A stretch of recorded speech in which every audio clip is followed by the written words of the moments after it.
Who's that knocking at the door? It's all your friends, you filthy whore. Your husband's gone and we've got books and a bottle of wine to kill. It's Hollywood. It's books. It's gossip. I'm shook. It's memoirs. It's martinis. It's Studio 54. It's Celebrity Book Club. Come read it while it's hot. Celebrity Book Club.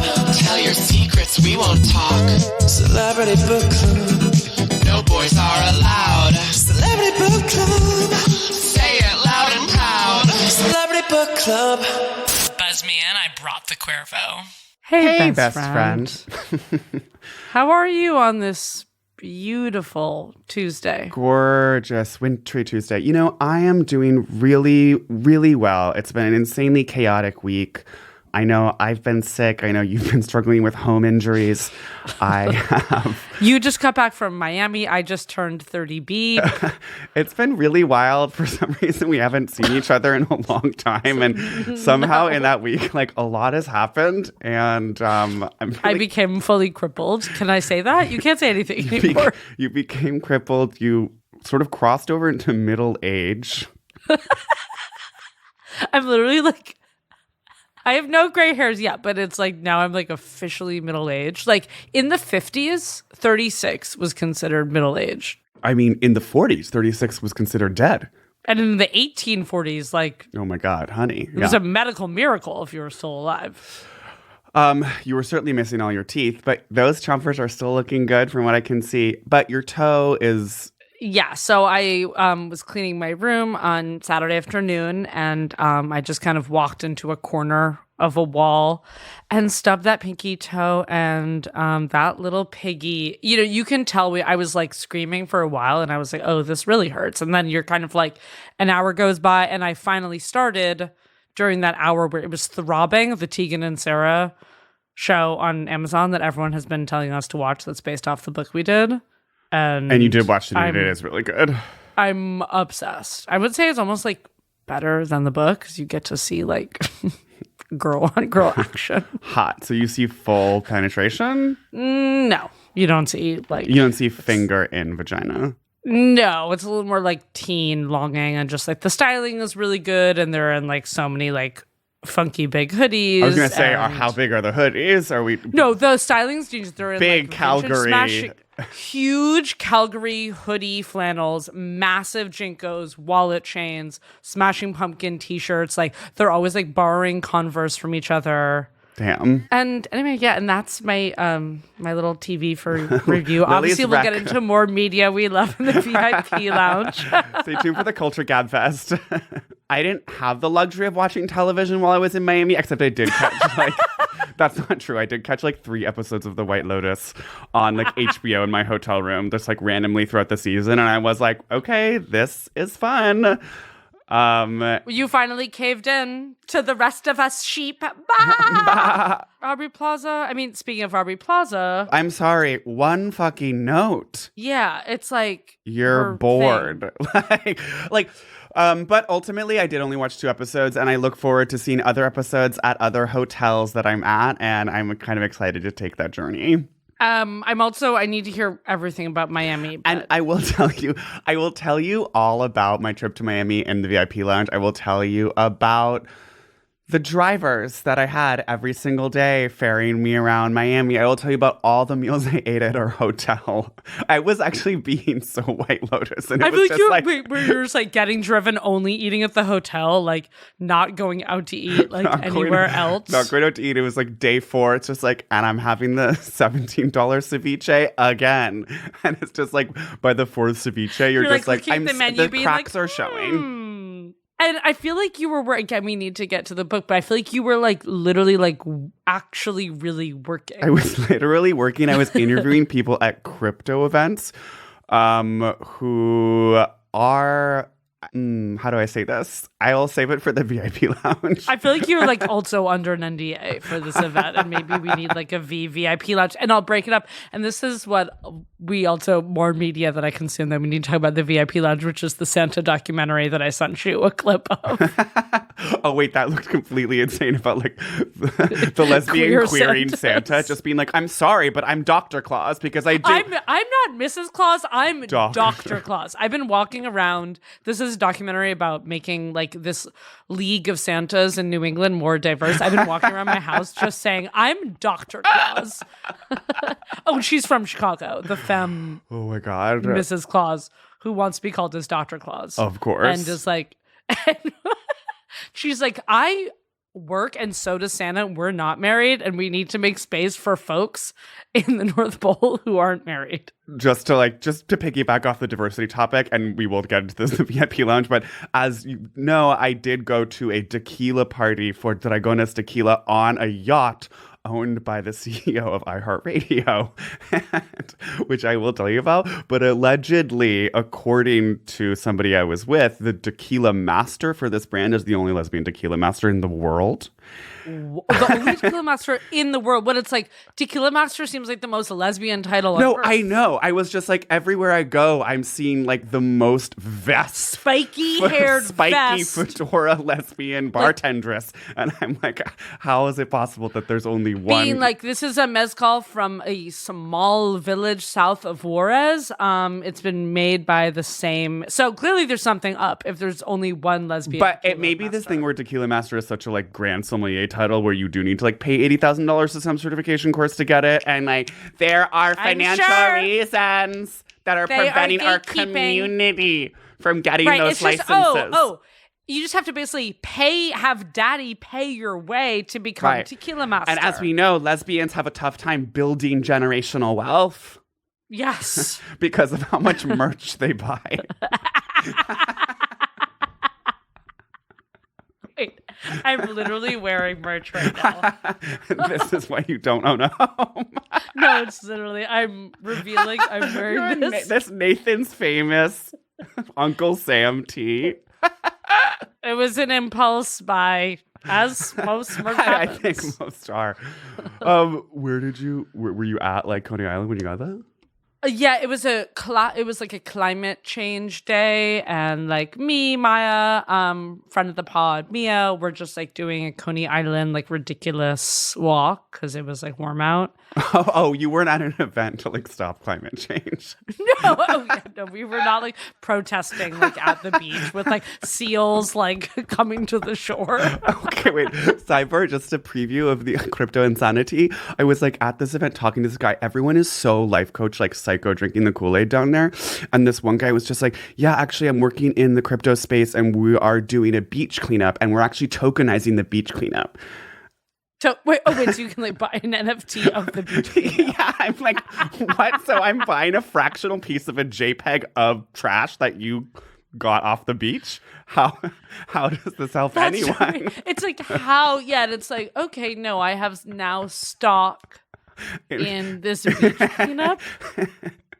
Okay, we have to get to the book. We have to talk about the book. It's so great catching up with friends after a session with BetterHelp. Anyway, and you know who also loves to catch up with friends and doesn't like small talk, likes to catch up with friends soberly at a beach. Now that he's into surfing and can actually like connect with the water. Now that he's allowed to go surfing because he wasn't part of the cool surfing kids in high school, the Lost in Boys. Malibu. I would say this is actually one of our most requested books, randomly. Yes. So this one's for you, club This one's kids. for fucking you, for the callers, the late night strollers, the actors, the artists, the dreamers, the thinkers, people who literally, again, have a freaking dream. It's the actor known as Rob Lowe and his book, Stories I Only Tell My Friends, an autobiography. And it's the cover is like a sepia-toned close-up shot of that gorgeous face, kind of squinting in the sun, and it's kind of with his hands over his eyes. It's like covering the sun. Yeah, so he's kind of looking out. You can picture him maybe in Malibu, like looking at the horizon, or looking at his sons Owen and John Owen. Okay. So, no, it's Matthew and John. Matthew and John Owen. So He wanted the name John. His wife Cheryl wanted the name Owen. Beautiful, beautiful Cheryl. And so they decided to combine them and name the child John Owen. But it's not John Owen. It's all one word. It's John Owen. John Owen, which is... It's really giving like early Hollywood, like Hudson Quinston. Yeah, like what did Julia Roberts name her kid? Phineas? Yeah, but like, Phineas, I guess it has this vibe of like old timey, like referencing England and like. No, I mean, which is like still all names now, just being like Margot, Agnes, whatever. But right, John Owen feels really Malibu to me. It's just wrong. It's just one of those. It's just not a name. Very and like it's just wrong. It's very like Brecca, which we discussed in the Deanna Taylor Garza ep. Just like that's not a name.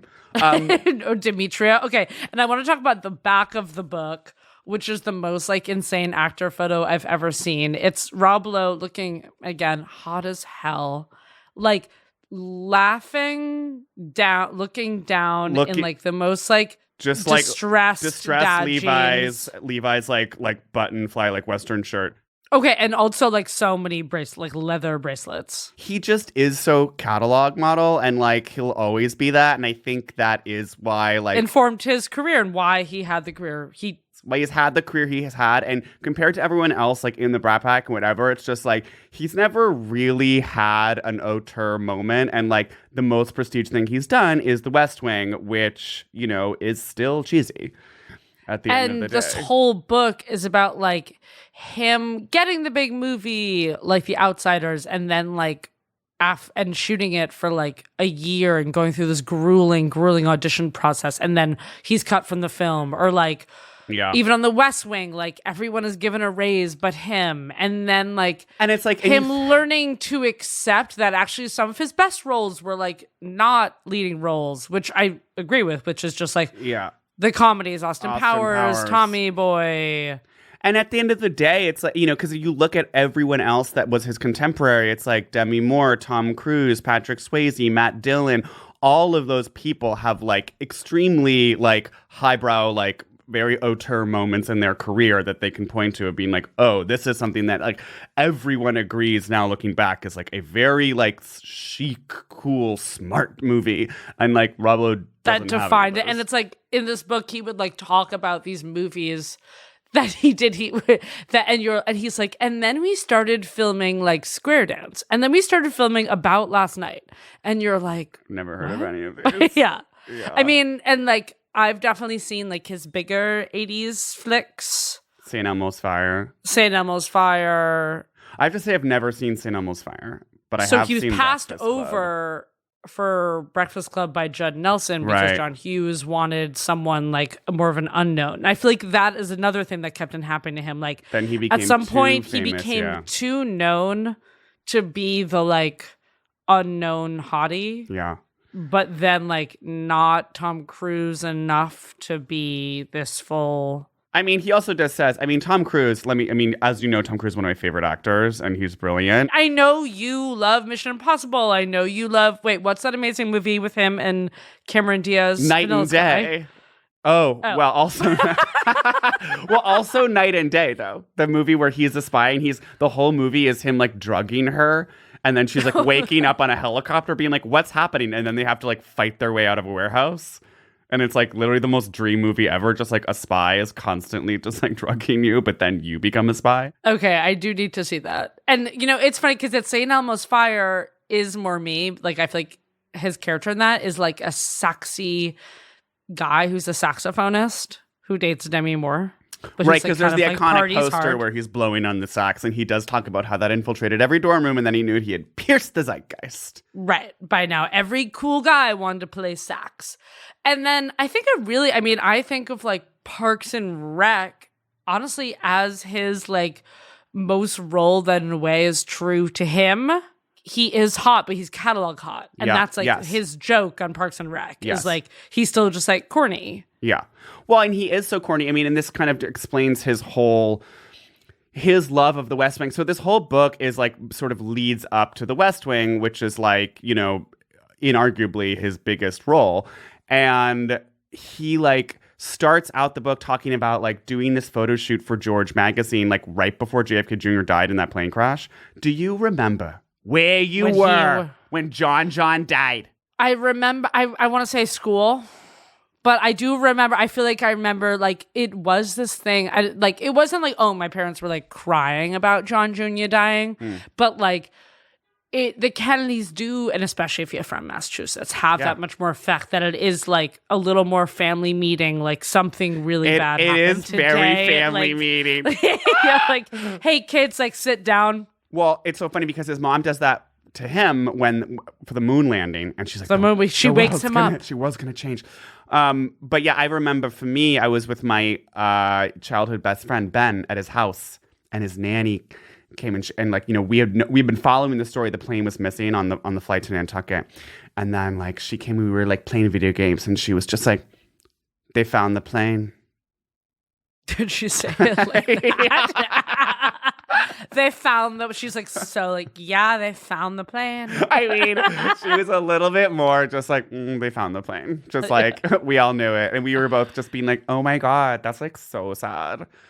What I really remember is seeing George Magazine, you know, at the CVS and like knowing it was cool. Yeah. Not really like reading it or like. But getting that it was cooler than the other magazines. Yes. And I got that it was like culture, but politics. You know, I could gather that. It was the top hole of its day. The whole.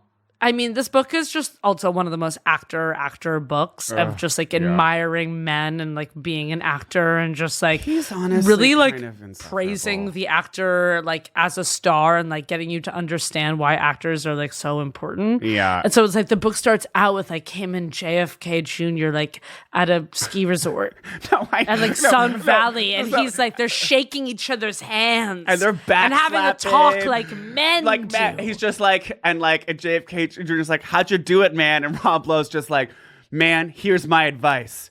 If you meet a girl and she's your best friend, marry her. Don't wait another second because life is short and you don't know when it's going to pass you by. Lock her down. And JFK Jr., like they're in Aspen and they're just like, okay, got it. And then he's like, and he did marry his beautiful blonde gorgeous siren, Carolyn. wife.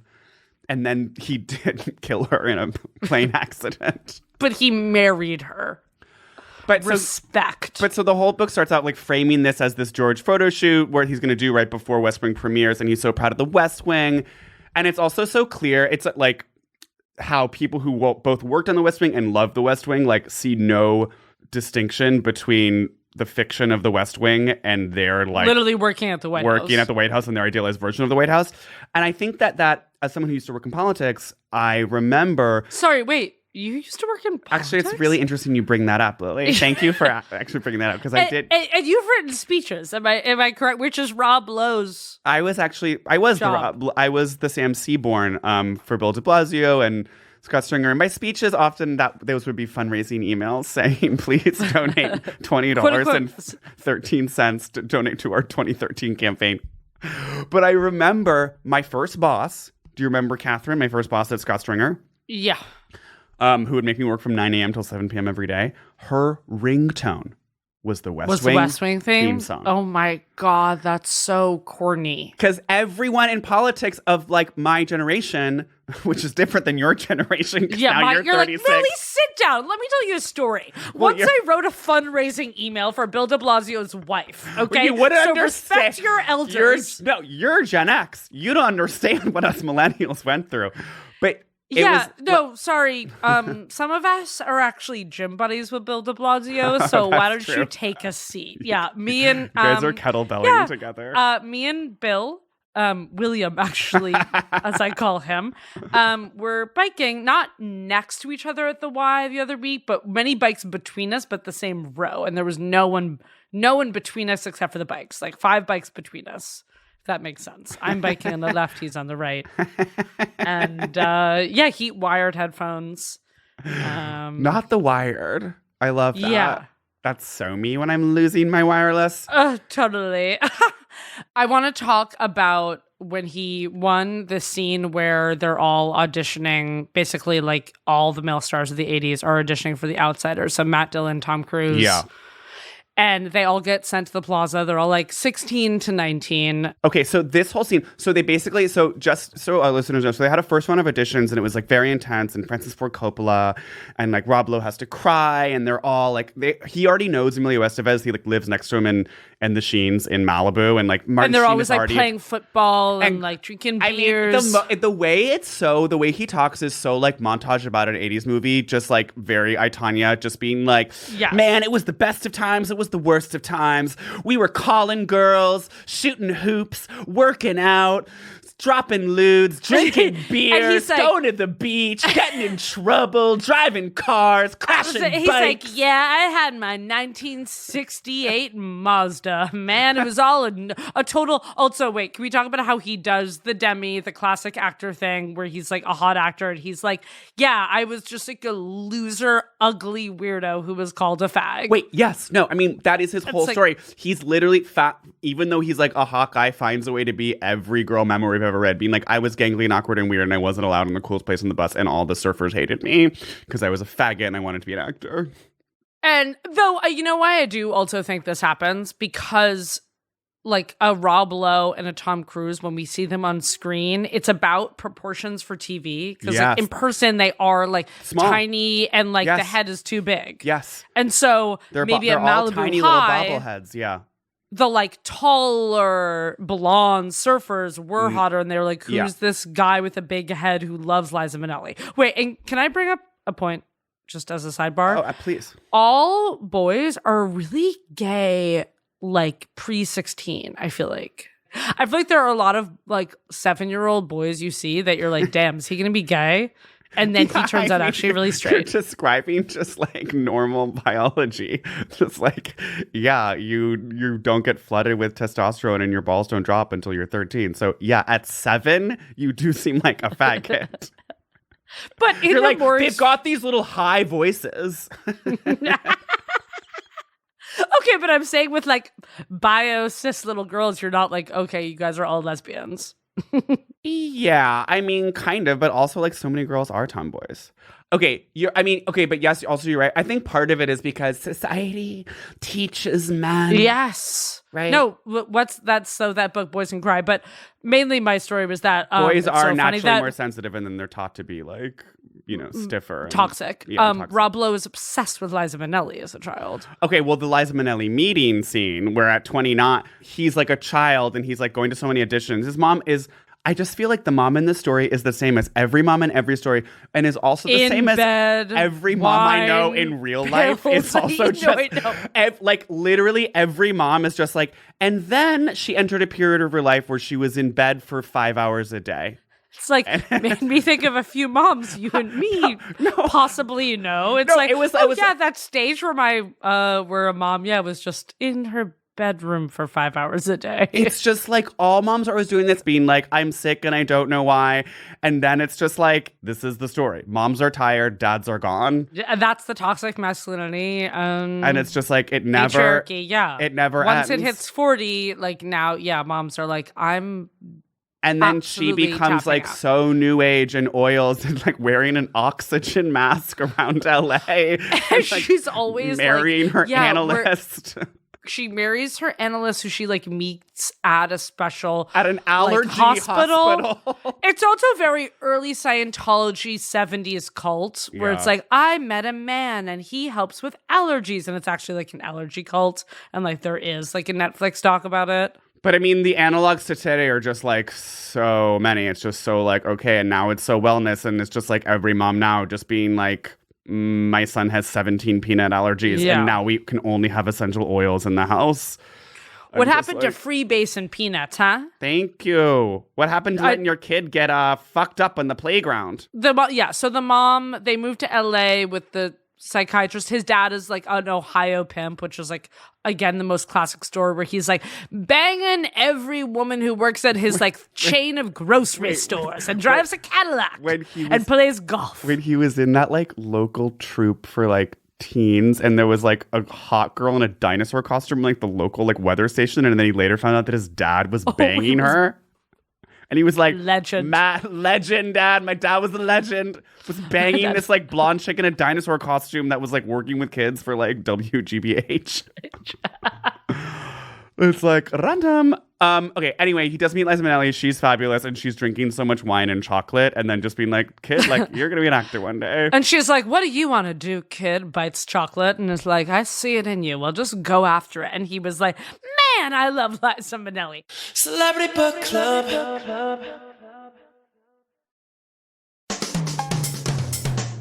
So they first of all, they take this plane ride. It's like him, Emilio Estevez, Tom Cruise, and like whoever else. Maybe Matt Dillon is on the plane. I don't know. And they're all like, No, Matt Dillon this is the whole thing. Matt Dillon is a New York kid that's brought in.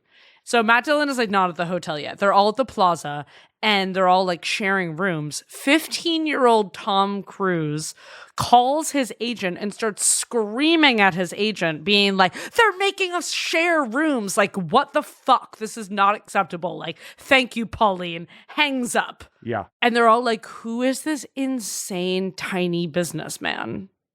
And like, it's and Tom he's Cruise. just like, and he had a professionalism and attention to detail that would later serve him very well in life. But I was also just because I was looking for evidence, because then he's like, we went to like Times Square because we wanted to get girls and booze. Like we were young, we only had one thing on our mind. We got in the back of the cab. We said 42nd Street, sir. But I do feel like that is extremely gay of Tom Cruise to be like, I need my own room. Yeah. Why else? Because he's probably going to Times Square to get like hustlers. Hooker. But also just being so like, I need my own room at the plaza. Yeah, it's also just gay in it, not even I'm hosting way, just like I need to like put on my moisturizer and go to bed and like have my own space, and I don't want like loud boys being loud near me. Yeah, he's like, ooh, I'm not gonna have like Emilio Estevez's like nasty ass like sleeping next to me. Yeah, and his dirty socks, gross. And then the next day, Matt Dillon like walks on set to the auditions, and he's literally just like holding like a big boom box and like playing music and like not a care in the world, and they're all like, damn, that guy's a badass. He does said this thing about Tom Cruise where he's like, he had this intensity where like no matter what you'd be doing in the scene, somehow when the camera would go on him, he would turn up the intensity like so much more in this way that was like so focused and professional. It was scary. And which is another reason why I love Tom Cruise as an actor, because you see that intensity on the screen. In his little eyes. In his tiny, beady little eyes and his 5'7" frame. And you're just like, yeah, you really are taking this seriously. And it is a little scary. I guess I didn't realize also, like, I knew Francis Ford Coppola was insane. I didn't realize, like, how much of an insane director he was, where he was like, okay, now like go like sleep at a random person's house in Tulsa who like and used so to be a method, greaser. yeah. and like and now I'm forcing gonna all play of them opera. to like make their own costumes. And like Emilio Estevez chose the Mickey Mouse t-shirt. That was a really cool styling film note that, yeah, he chose. I like his advice, and he was like, find what you can to make the part your own and stand out in an ensemble. Not in a way that's too much, but like just enough that like people think it's interesting. And like that's what Emilio did, and it was a really good idea. And I was watching the opening of The Outsiders last night, and it's like, it does it where it's like, they can't all, because if they're all in leather jackets and like look like Matt Dillon's character, then it's just like a little too greased. But it's like Matt Dillon is in a leather jacket, but then like Emilio Estevez is in like this Mickey Mouse tee, and then Rob Lowe is like flannel white t-shirt, which is probably more accurate rather than like they're this big like leather jacketed gang. Wait, can we just role play the scene with Sarah Jessica Parker at the diner? Just to before we do this, I just want to, the way he frames every single story in this book, it's always a reveal of the celebrity. Reveal where he's like, yeah, me and this beautiful blonde girl with curly hair met up at a diner, and like, or it's like, me and this guy were at a golf course, and that man was Ronald Reagan, that woman was Daryl Hannah. No, it's always just like 15 years later, I looked in the newspaper to see my old friend Janet Jackson. Starts her world tour. Good writing device, but I actually knew it was Sarah because he said she was Annie, and I knew that she was Annie on Broadway, like a good gay. Oh, but I saw this coming. Gay. But also it was also she's from Ohio too, and she's being so her. Okay, wait. So go to page 75. So they're having this like like diner date to talk about this movie they're going to work on. And Rob Lowe really brings his like 15-year-old girlfriend. And she was he doesn't get it. And he's like, he didn't like his agent was like, I want you to meet this girl. As we say goodbye, Sarah takes my arm. Will you do this forever, you think? Do what forever? Acting, silly. I don't know. I hope so. What about you? It's what I love, she says, her eyes glowing with sweet intensity. I hope I can do it forever. She says this with a solemnity that is so honest that it moves me. Or at least until I'm an adult. We hug goodbye as my agent drives her away. I wonder if I'll ever see her again. And then blah, blah, blah. 21 years later, I'm thrilled when Sarah Jessica Parker wins an Emmy for her smash Sex and the City. But just her going, acting silly. Is so her. Also, nothing is more her than like grabbing someone's arm, being like, wait. Do you think we'll do this forever? And just like the... It's we what do I this forever. It's so what Sex the City. It's what I love. It's just like her, that like wistfulness is so No, it's her. XO. It's Rabbit.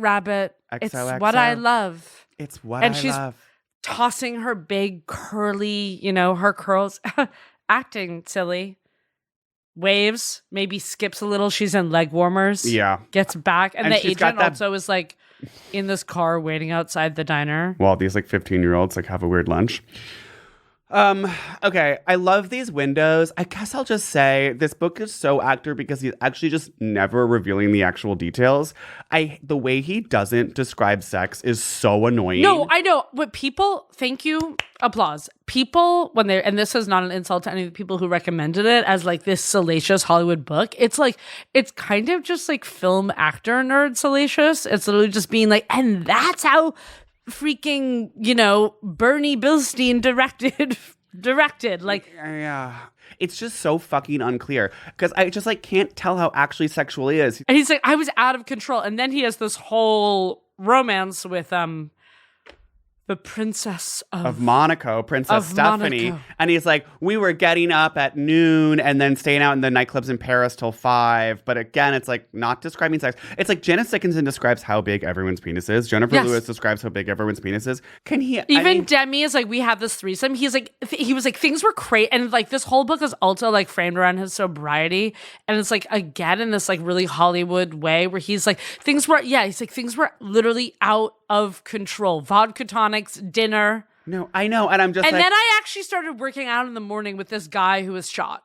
And you're like... It's just like the whole like descent into alcoholism, I'm kind of just like, okay. He was like, yeah, I was going out with my boys and having tequila. And you're kind of like, it's giving normal. It's giving really normal. And like, sorry, alcoholism is a disease. I know it's agree, a disease. But I'm not trying to normalize excessive consumption, but I'm just being like, where was the like, he was like, I had hit rock bottom. Like I was hungover. And I'm a little bit like, this is just a hangover. Like, where's the actually cut to like us going to Promises in Arizona? No, I know. I'm sure so we will. His rock bottom is his Munchausen mom calls him and is like, leaving a voicemail, 90s, and is like, your grandfather had a heart attack and he has, this is low. He has more tequila so he can go to sleep so he can wake up. That's low, totally, but it's also just like that feels like that sometimes happens and that's like a really bad moment that happened. It's like, it's not like it's like you were losing jobs and like you like, had like lost or gained a lot of weight and were like the doctor was telling you were dying and like alienating all your friends and were going crazy in public. It's like, that's the kind of alcoholic descent that we see in literally every other star who goes to rehab. Like, right, and obviously alcoholism can look like you can privately struggle anything. But I was just even the private struggle. I'm not even seeing the private struggle. No, I know. It was like, let us in more. That was the thing. He was like, and then the other thing that was like, when he keeps on being like, leading up to this moment, he's like, soon my private life would like go up in flames. And it was that like, he was dating his wife, who's still his wife, and like she broke up with him for a few weeks. When she heard a girl on the, when she called him in the background. Right. Oh, and he had a sex tape, which I'm still, unclear of who was with. Yeah. Again, everything is so unclear. And it's just like, even this is what I knew this book was not going to be satisfying. And he's, with that random girl on Paradise Cove, and he's, a 14. Yeah. Turns out it was her first time, too. So together on a moonlit beach, we crossed that wondrous, anxiety-filled Rubicon, cutting away the last vestige of childhood. I wasn't in love. She wasn't even my girlfriend. But she was kind, she was pretty, and she was my good friend. I was too young to know how valuable and rare that combination is. But after that warm March night in Paradise Cove, I was on the road to finding out. It's just like, it's the literary equivalent of just like zooming out and showing the curtains wafting. No, I mean, he is an 80s star, so it literally is saxophone, woman undressing behind a Japanese screen, and then like sheets and a woman being like, oh yeah, and then like cut to the next day. And the only thing he ever describes a woman is like, beautiful blue eyes. It's and like that, blonde hair. It's like that's all he ever says. He can't Can I describe read her also body. the closest he gets to the most insane cheesy sex scene? This is about him and his wife. Oh. He's at Sting's house. We walk to Stonehenge, which is practically in the backyard. Pavarotti drops by, and he and Sting record a duet of Panis Angelicus for a new album. The recording studio in the converted chapel of the ancient home is filled with two of the most heavenly voices of the 20th century. In fact, as Luciano hits the high notes of the aria, both Sting and I weep in spite of ourselves. The next day, Cheryl and I are wowed again as Sting records If I Ever Lose My Faith in You, his voice strong and high and clear as a bell. After a glorious dinner in front of the fireplace, more than 500 years old, Cheryl and I retired to our room. The night was an occasion to remember, and as it turned out, we always would. 9 months later, our first son, Matthew Edward Lowe, was born. It's like, nothing could be more the phrase making love than that. It's like, sorry, you and Sting weeping at Pavarotti singing, and then you and your beautiful wife of 22 years conceived your son. It was a night to remember. It's just like, you fucking pansy-ass little bitch. Give us anything. Okay, wait. This is the airplane scene with the like stewardess or whatever. On the flight home, I have what is to be the first in a long series of lessons about the temptations of actresses. Although Corey's waiting back in Malibu, so he's like 16. The excitement and glamour of the unfolding romantic drama in the first-class cabin quickly overpower my 15-year-old male willpower. What happens on the plane isn't anywhere near Erica Jong territory. Oh. No idea what that's about. But I'm definitely not going to be sharing any traveling stories with my girlfriend. That's it. That's all we got. That I was like, I screamed when that paragraph. I was like, are you serious? Nothing. Just absolutely. So I'm just like assuming this is a mile high or a just mile high hand job. Yeah, I was like hand job under blanket or like in bathroom. Either way, he's not telling us. It's just like, don't be. I mean, I guess it's like, okay, you know, all these celebrity memoirs have to be so like revealing and getting to the core and of so much psychoanalysis and then like so much like brutal pain. And I guess like I like that he's not being so, okay, I have to like, you know, pour my heart out to you. And it's like, I don't need you to pour your heart out, but I just need a little bit of color, you know?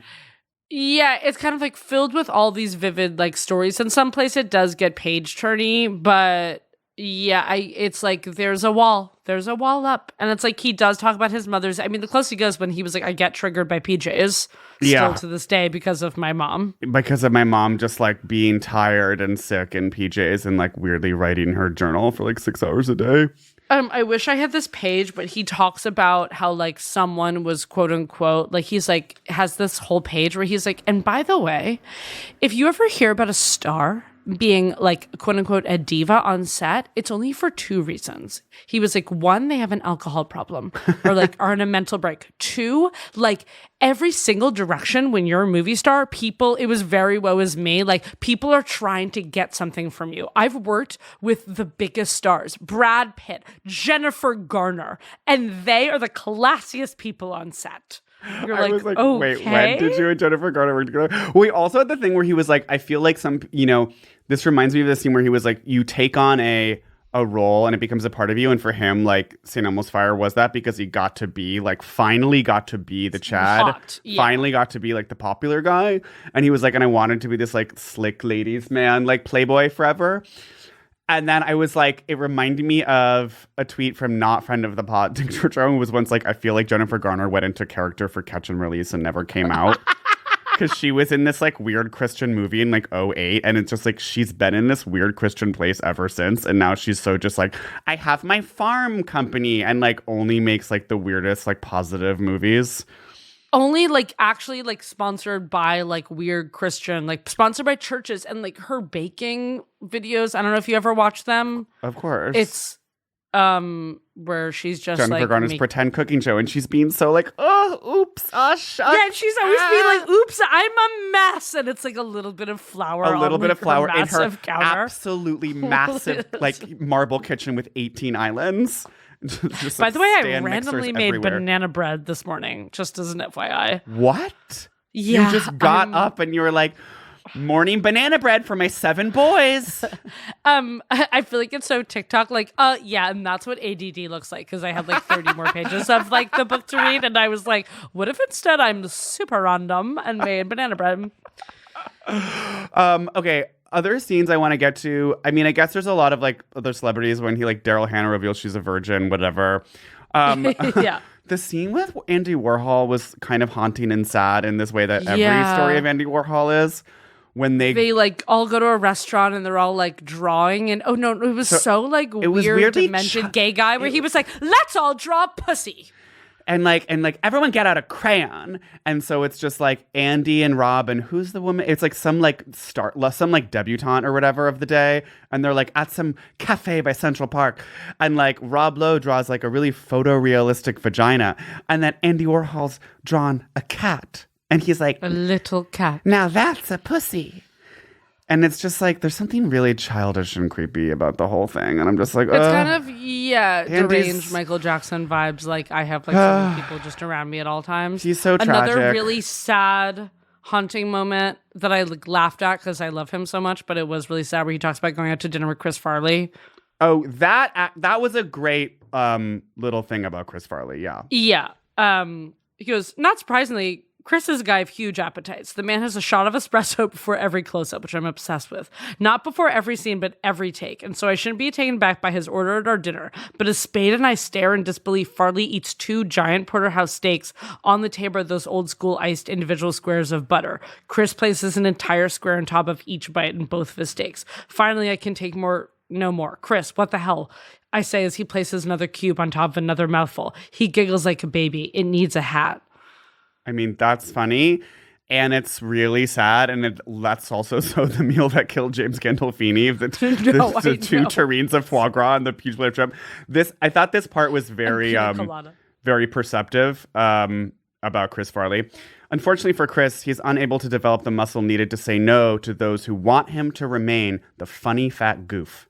And even though the concept of the movie makes him feel debased, he takes the fat goof role in Beverly Hills Ninja for a fortune, and it's never the same. Within a year, he will go like his idol, Jim Belushi, dead from a drug overdose at the age of 33. For me, it's a stark lesson that if you can't get honest with yourself, if you can't look yourself in the mirror, no matter how much money they pay you, you are literally putting your life at risk. I'm like, oh God. But I mean, obviously a combo of things, but I'm like, I mean, Chris Farley is my favorite actor. It's just... He had to be the fat clown. He had to consume. That's what people wanted from him. And so he played that he had role to do it more and more on and more. off screen. And of course, like, he became an obese drug addict. And it's just like, and it's like Rob Lowe saying that, just being like, and for me, I had to be like this hot catalog guy. And it's like, yeah, not as dangerous for your health. No, I know. And him, it's like he is just being kind of like clearly like fit Cali guy where he's like, Chris, like, please stop with the butter. Oh, wait. And then I read this on IMDb, this insane story about the filming of Tommy Boy, where Rob Lowe and David Spade like go out one night during shooting, and Chris Farley is like so jealous because Chris Farley like had to stay in, that he like the entire day of filming, to David Spade, he's like, how is Rob Lowe? How is Rob Lowe? And I was like, this is so us. And then he like starts beating up David Spade like Wait, on set. Rob Lowe does? No, Chris Farley. Oh, Chris Farley, because he's so pissed that he hung out with Rob. Yeah. Wow. And like he wasn't invited. I mean, we are so David Spade and Chris Farley, and we do need to make a sequel to Tommy Boy. Yeah. Black Sheep. Tommy, folks. Okay, couple of other things. Well, that's very And his. then That's very his rivalry with Michael J. Fox, who like wanted to be in the Brat Pack so much. And Yeah, like and he was then- like, and we had wasn't. an awesome, masculine, fun boys rivalry, full of good-hearted, like good-natured ribbing and a Wait, ton of gassing was up, a- but also ribbing, but tons of respect, but joshing. That was another non-story where Michael J. Fox has a party, Rob Lowe goes over and then like goes to bed at some point, and then he Yeah. thinks Michael J. Fox's dog curls up by him, but it's actually Michael J. Fox. Yeah, and like, And he, then in the like- morning, the assistant is like, what's going on? Is like the story that they thought they were like, the assistant thought they were like being gay with each other. It was just like, Rob Lowe was like, I ran out of embarrassment. Yeah, and then they went on like a 6-city tour to like promote a drinking water act because he's such a like good, good Democrat. Yeah. And he's like, and this is when I learned the power of celebrity to change politics. And it's Yeah, very just no, like, it's and like- this is why the Democrats lost in 2016. Yeah. because He's like, your West me, Wing Jane ass is- Fonda, Whoopi, Michael J. Fox, and John Cena got this water bill like passed. You're like, and he was like, and I will say more on Hollywood activism. And it's like, maybe say less. Yeah, Like, say less, fam. oh, and except for that was funny. I guess like this is of course in his like low point where he like is fucking some C-SPAN chick or some like secretary of some governor, and like he at some like Paul like Dukakis fundraiser, like he walks by with her and Sally Field whispers "what the fuck" to him, Okay, I forgot about that part. which Well, Sally Field saying, what the fuck? Sally Field, yes, mama, call him out. Honey, yes. Sally Field is mother. She is mother. Also, of course, will we ever read a book that doesn't have a 9/11 scene? No. Oh, yeah, I know. And of course, the book ends with 9/11. He's like, and George W. Bush gave an amazing speech. And he's like, and he was on like the test flight. So he was always flying like American Airlines Flight 11 or whatever from like New York to LA. And like that the terrorists took to like just do a test run of like being on a plane. And he was like, and then like Moussaoui, like one of the Osama bin Laden guys, like, names Rob Lowe as like a witness or something in his trial, and he was like, I'm not testifying like in this trial, but the point where he was like, but tell the boys at Justice I'll give them whatever they need, just like referring to the DOJ as the boys at Justice. I'm like, you are so drinking the Kool-Aid. insane. You're absolutely insane. You think you actually work in the White House. Being like, at the end of the book, he's like, I didn't act to become famous or make money. Yet, obviously, the entire book, he's always talking about how he's like about to leave because his agent like didn't get him enough money for Tommy Boy. Yeah. And then he's like, politics, like that's the true rock stars. It is honestly somewhat insufferable. But you know, I appreciate that he really did interact with so many different people over the course of his career. And you know, there's a real arc here. And he Yes. really saw a lot of eras of Hollywood. And yet, I don't know. It's like, was there a ton It's of like light I'm getting shed? all these stories, yet at the end when we're back at the George photo shoot and like it's all, I was intrigued why he never got a raise at West Wing, which is like the last story in the book. Yeah. I would, And then he leaves after 'cause- 4 seasons, and like Martin Sheen gets a raise, and everyone else on the show gets a raise, and like he's always being shut out of a TV I photo guess I shoot. imagine though, was he probably not the highest paid to begin with because he was kind of the most famous at the start, besides Martin Sheen? That's also what I assume. Like he already, like they were all like so low paid, Yeah. and they gave him like a big deal at the beginning, and we're like, well, we're not going to go up. Yeah, and so they started to just increase everyone else's. It seems like not something to be that mad about, considering how much like accolades he got from it. I mean, Right, I, and which he keeps on trying to convince us. He was like, I did it for the role. I guess Can you believe I took a 50% pay cut? the most like I thought the beginning of the book was probably the strongest, and like some of the way that he describes the world of Hollywood did feel a little bit like it was interesting that like they did live down the street from the Sheens, and like there was this kind of familiarity to it, and like you're seeing the same people at auditions, which is also like a thread that we saw in, you know, Leia Ramini's book. And Right. It's about seeing like Leia with Courtney Cox with these people. It's about being like, oh, it's SJP, it's Emilio Estevez, like it's Demi Moore. Like, yeah, I would say the part of the book that was the best part was like when he's talking about filming The Outsiders and like kind of hanging out with the Brat Pack crew, And I also, and his childhood of like all the fucked up stories of like everyone who was like stabbing their mother in Quaaludes. I actually thought that was quite illuminating. Like his kind of diagnosis of Malibu as like a counterculture place that ultimately like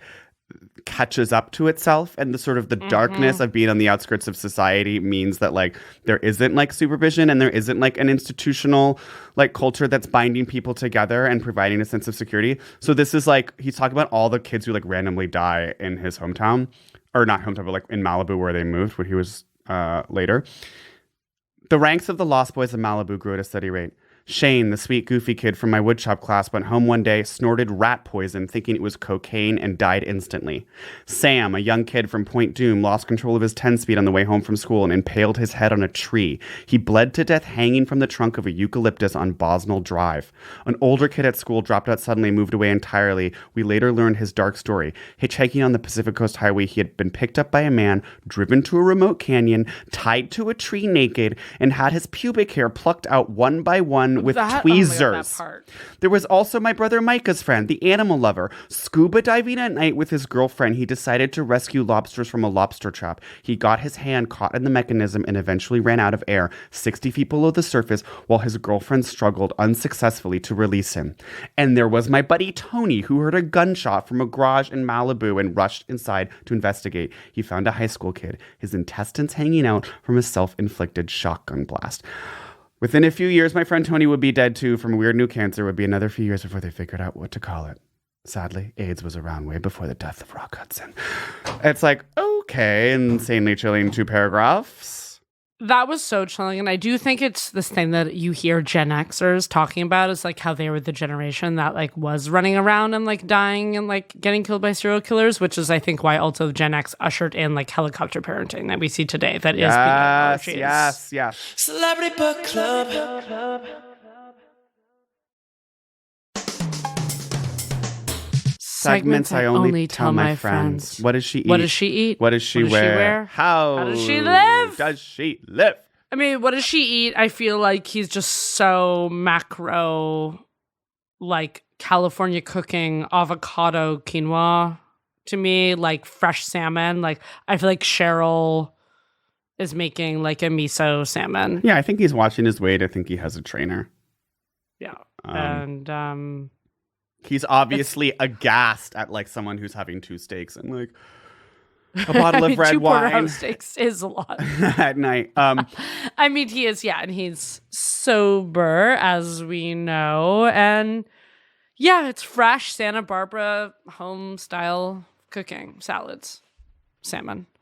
What does he wear? I mean, he's so like tight new Western shirt, distressed jeans. He's so like bracelets. Ryan Seacrest from Macy's. Like he's just like the most like Good Morning America style, where he's always going to be so catalog, spike hair, like and so just like paper denim and cloth and like good fitting clothes in like great like naturals and neutrals and blues and whites. And I feel like maybe like he has a few like he's thin Henley casual around the house, like he's like very tiny buttons. And like buttons I don't think he has like a Loro Piana like suede jacket. I think he has like a cheaper version of a Loro Piana suede jacket. You don't think he would buy Loro Piana? I think that he's like sensible, like more.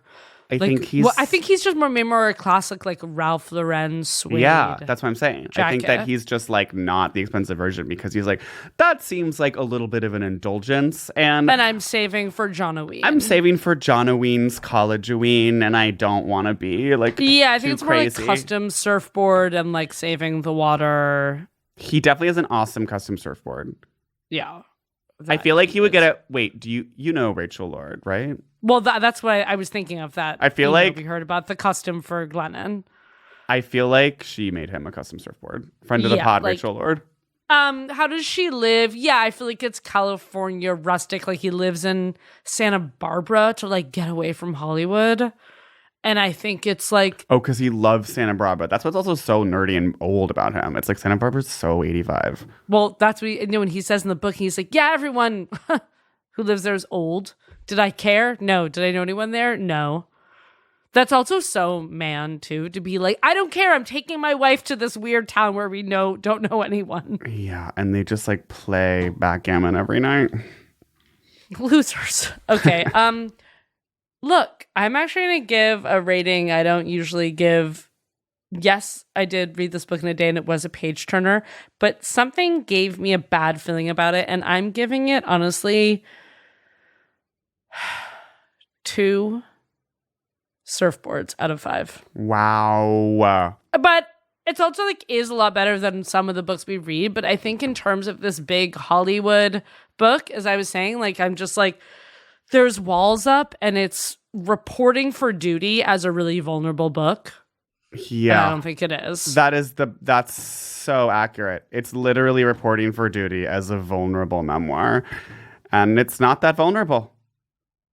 It's simply not.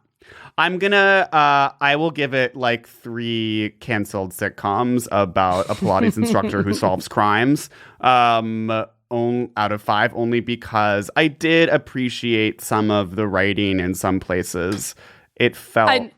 I agree. I did also appreciate the writing, and I also think this is an amazing gift for the man in your life for Christmas. Yeah.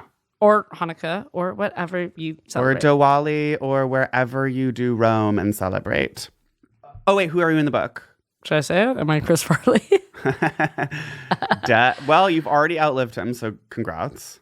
Oh, that's true. You know, I like to eat silly things for laughs. You literally had a sub-themed birthday. Wow. 3 days ago. You are not Tom Cruise, but you're not Tom Cruise at 15. You would call your agent and be like, I'm not sharing a room. Like, you get what you want. I'm Corinne, the girlfriend. I mean, you're also Sarah Parker at the diner being like... acting silly. Acting silly. Yeah, fair enough. Okay, well, this was an amazing book, kind of. Amazing. I'm so glad we finally did this. Thank you to everyone who recommended. Truly thank you. And keep those recs coming. We love them. We love to keep our piggies happy. Lily, I can't wait to get into the VIP lounge with you and talk about my trip to Miami and your wild weekend at Ginger's. Yeah, let's get into it. All right. Okay, well, best. See you guys next week. Best.